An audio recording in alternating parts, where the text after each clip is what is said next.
Merry Christmas, Sue. Merry Christmas, Chris. We sit down at the end of the year, you and I, and we always do our end of year wrap. Tell us what 2023's been like for you. It's been an interesting year. It's been a mixed bag. It's been a tough year in real estate. I think with 13 interest rate rises, it was bound to be. But, we get to live here, so it's not too bad at the end of the day. Yeah, I don't think the interesting thing about interest rates is that they've been higher than this in the past. So it's not so much the height of the interest rates, though. Don't get me wrong. There's a lot of pressure on households. I think it's also the issue for a lot of people is that there's economic conditions in their businesses and so on, and making it hard. But we have managed as a business to still sell a large portion of the real estate in our part of the world.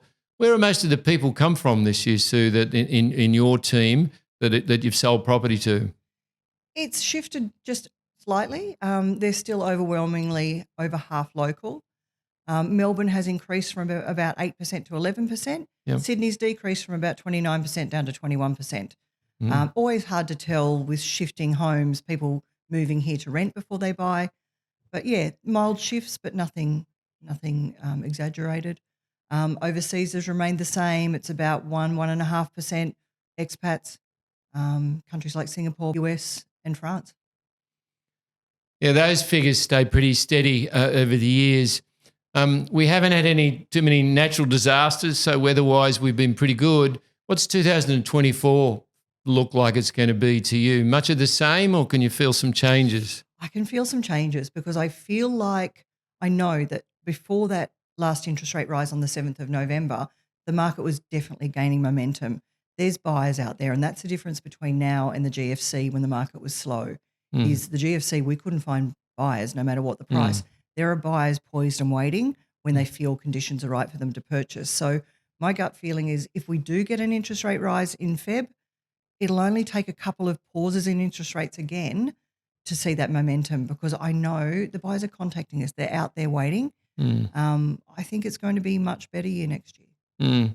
I think that if you look at the listings too, the number of properties we've actually got for sale, it was the last few months of 2023, we actually listed quite a few properties, whereas we'd struggled earlier in the year to get stock. What's in your business and the big business of First National Byron in general, what are the stock levels like right now? For example, if someone's out there and they've got a really nice house and they're thinking of selling, you've already told them there's buyers, but do we need good stock? I think the lack of stock is what's protected our market more than what could have been the alternative.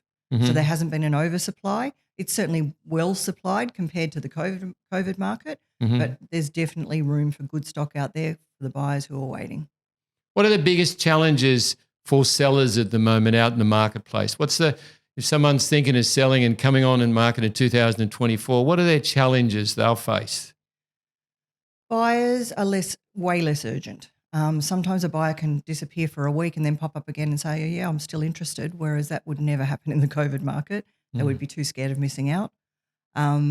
Pricing's tricky because there'll be some really, really strong high prices, but then there'll be no comparables. There's out-of-line sales. So the next comparable sale might be 20% less. So pricing is tricky, but we know we've got a strategy to work around that. We are a very lucky business. We have very good team members many of who have blossomed and grown this year and learnt so much in their year. I know in Sue and my instance, we've both been partners in this business for a very long time. So for all of you out there watching and listening to this, we want to thank you for your support. We want to thank you so much for being part of our business, for listing or buying property through us.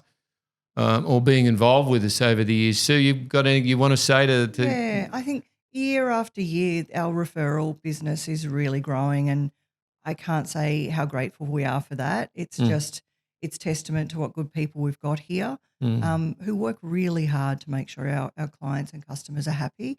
So it's no surprise we get recommended, but to the level that we do, I'm really proud for everyone. Thank you. Merry Christmas, everybody, and have a happy new year. Look forward to talking with you again for our market opening update in the early part of 2024. Thanks, Sue. Merry Christmas. Thanks, Chris.